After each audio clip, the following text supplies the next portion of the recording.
Assalamualaikum warahmatullahi wabarakatuh.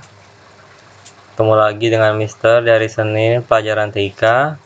Sebelum dimulai, alangkah baiknya kita membaca Fatihah. Semoga pembelajaran hari ini dapat berjalan dengan lancar dan dimudahkan kalian dalam menghafal. Al-Fatihah.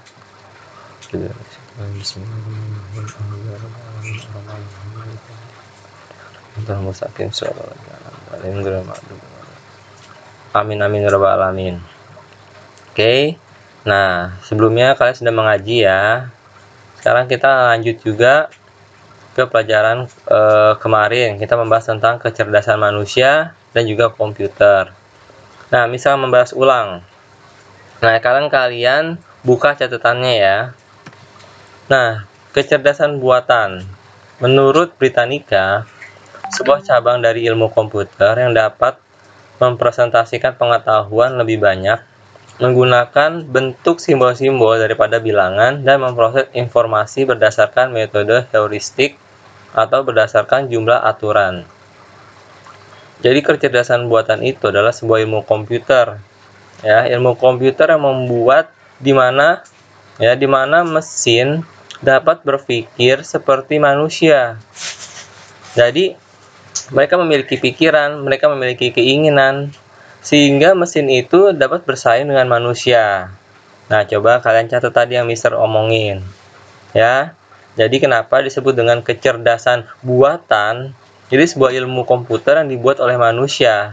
Ya, berpikir seperti manusia juga. Seperti itu. Nah, tujuan dibuat kecerdasan buatan yaitu pertama, membuat mesin menjadi lebih pintar. Yang kedua, memahami apa itu arti kecerdasan. Dan yang ketiga, membuat mesin lebih bermanfaat. Jadi di mana sebuah mesin atau komputer diberikan sebuah pengetahuan, sebuah kemampuan dan cara berpikir sehingga mereka dapat berpikir layaknya manusia. Contohnya seperti apa? Nah, yang gampang itu contoh salah satunya adalah seperti robot. Nah, itu lagi. Perbedaan cara berpikir manusia dan komputer yaitu ada satu. Kalau manusia pertama sistem berpikir seperti manusia. Kemudian bertindak seperti manusia. Jadi ini salah satu perbedaannya manusia dan komputer. Kalau komputer berpikir seperti manusia, bertindak seperti manusia. Kalau manusia berpikir secara rasional dan bertingkah atau berkelakuan secara rasional seperti tempatnya.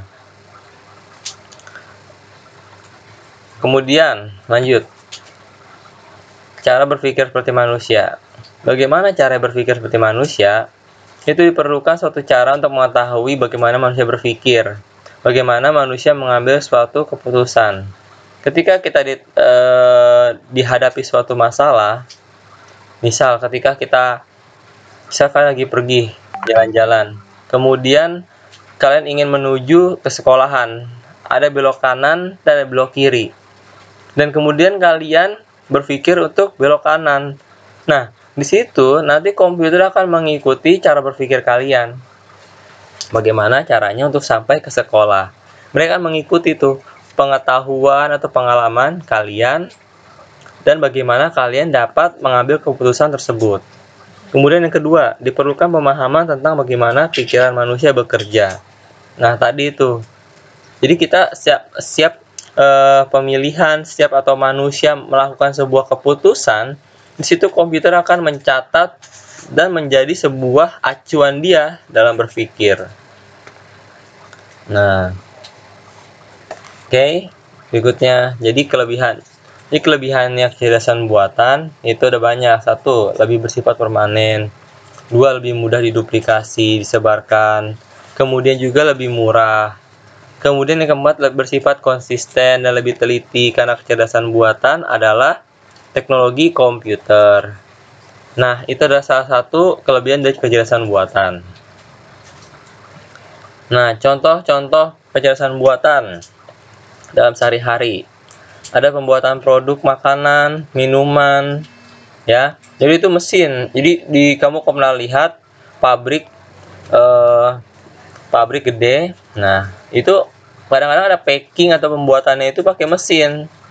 Kalau nggak kalian searching di YouTube, pabrik pembuatan makanan menggunakan robot. Nah, itu adalah salah satu kecerdasan buatan yang mana mereka sudah di sistem, sudah diberikan pengetahuan, sudah disetel bagaimana caranya untuk menangani pembuatan makanan atau minuman. Kemudian lagi pembuatan mobil. Nah, sama di mana robotnya ini sudah diberi tahu. Jadi awal-awal mereka bisa mengecat dulu mobilnya, kemudian diamplas dulu mobilnya sesuai dengan pengetahuan yang sudah disetting oleh mekaniknya, sehingga robot itu memiliki kecerdasan buatan. Nah, itu. Kemudian ada yang ketiga adalah robot yang bisa bergerak seperti layaknya manusia. Nah, itu tuh biasanya kalian sering lihat nih robot-robot yang bisa jalan, bisa bergerak, bisa lari. Nah, itu rata-rata ini dibuat di negara Jepang, ya, robot-robot ini. Mereka berpikir bagaimana robot ini dapat bergerak, bisa berpikir layaknya manusia di situ. Nah, kemudian ada lagi yang gampang lagi di komputer kita. Nah, apa kalian tahu bahwa kalian tahu game catur? Nah, game catur itu adalah salah satu kecerdasan buatan juga, yang dimana kecerdasan buatan ini kalian bisa pernah lawan main game catur, kemudian pilih modenya easy, normal, atau hard. Nah, bagaimana kita bisa tahu dan menentukan itu easy, normal, dan hard? Itu salah satu contoh dari kecerdasan buatan. Nah, kemudian lagi, kalian tahu di handphone kalian, nah, handphone kalian ada pengaturan cahaya di handphone ya, di handphone ada pengaturan cahaya otomatis. Yang dimana kalau seandainya nih, kalian lagi di luar ruangan, itu cahayanya akan terang. Dan kalian di dalam ruangan, cahayanya akan sedikit redup. Nah, itu dari mana mereka bisa mengetahuinya? Salah satu kecerdasan, nah, yang dibuat dengan apa? Berdasarkan cahaya yang diterima oleh mesin, sehingga dia dapat mengetahui kira-kira kecerahannya handphone itu seberapa. Nah, itu kecerdasan yang dari handphone. Sebenarnya masih banyak lagi kecerdasan buatan lainnya. Nanti mungkin akan dibahas di pertemuan berikutnya. Jadi nanti beberapa catatan-catatannya yang masih kurang ditambahin lagi. Oke, anak-anak, seandainya ada pertanyaan atau bingung, nanti ditanyakan aja, nggak apa-apa. Ya. Nah, oke, terima kasih. Nah, setelah tadi kita sudah mereview dan beberapa tambahan, atau kalian masih ada kurang paham, dapat diulang kembali sehingga dapat kalian paham. Dan kemudian nanti ada tagihan ya. Nah, ini tagihannya. Pertama, ya, kalian isi dulu nama lengkap kalian ya. Isi nama lengkap kalian. Nah, kalian pertama isi nama lengkap kalian. Misal nama lengkap Mister. Kemudian kalian pilih kelasnya, kelas mana.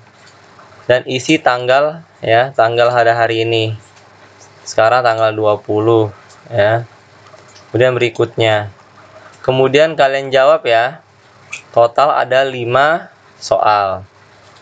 Jadi kerjakan dengan baik, dengan sungguh-sungguh dan teliti. Terutama kerjakan dengan jujur ya semuanya ya. Oke, sekian dari Mister. Kurang lebih mohon maaf. Assalamualaikum warahmatullahi wabarakatuh.